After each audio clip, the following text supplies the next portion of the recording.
1 p.m. Assalamu alaikum. This is Radio Pakistan. The news read by Daman Zaman. The headlines. The foreign minister says India's false claim of normalcy in occupied Kashmir has been exposed at the international level.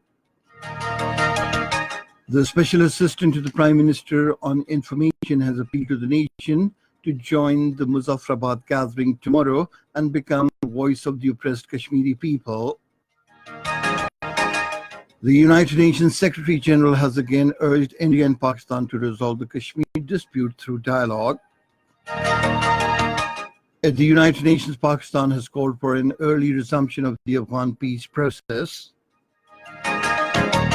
And now the news in detail. The Foreign Minister Shah Mahmood Qureshi says India's false claim of normalcy in occupied Kashmir has been exposed at the international level, including at the fora of the United Nations Security Council and the United Nations Human Rights Council.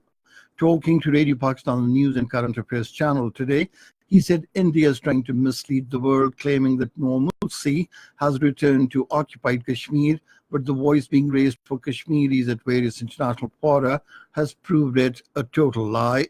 He said minorities and the secular segments of the society in India have rejected the Rashtriya Swayam Sevak Sangh and Hindutva mindset.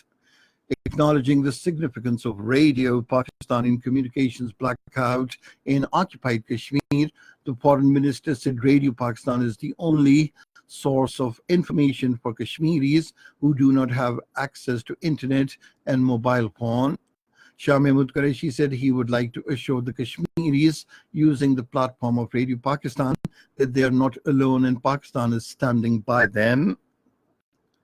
Meanwhile, talking to people at the Islamabad airport on his return from the 3-day successful visit to Geneva, the foreign minister said Pakistan will continue to raise the voice for the rights of the Kashmiri people at every forum. He said Pakistan will continue to extend moral, political, and diplomatic support to the Kashmiri brethren. The Special Assistant to the Prime Minister on Information and Broadcasting, Dr. Firdaus Ashikawan, has said it is time to demonstrate unity and solidarity for the oppressed Kashmiri people. In her tweets today, she said, under the leadership of Prime Minister Imran Khan, the voice of the innocent Kashmiri people against the Indian oppression tomorrow in Muzaffarabad will reach out to the world. She said we should all try and join the Muzaffarabad gathering and become voice of Kashmiris. The Special Assistant on Information said we have to convey the message to the world that the entire Pakistani nation is united for Kashmir.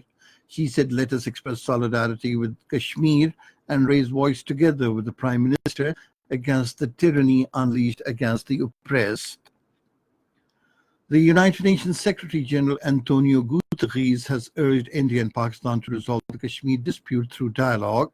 Briefing newsmen in New York, the spokesman of the United Nations Secretary General, Stepan Dujarric, said the Secretary General had repeatedly met Pakistani and Indian officials in recent weeks in a bid to calm tension between the nuclear armed powers.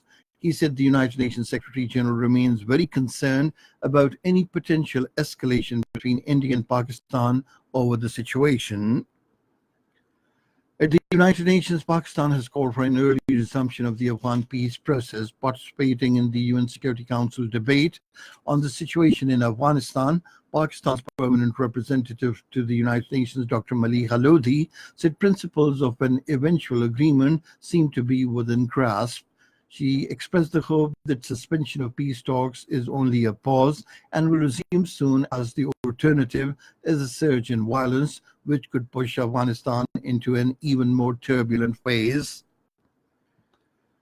China has welcomed the positive signals from North Korea on resuming nuclear talks with the United States. Senior Chinese diplomat Wang Yi made the remarks at a news conference with Malaysia's foreign minister in Beijing. He said China also hopes that Washington will take actual steps to resume negotiations with Pyongyang.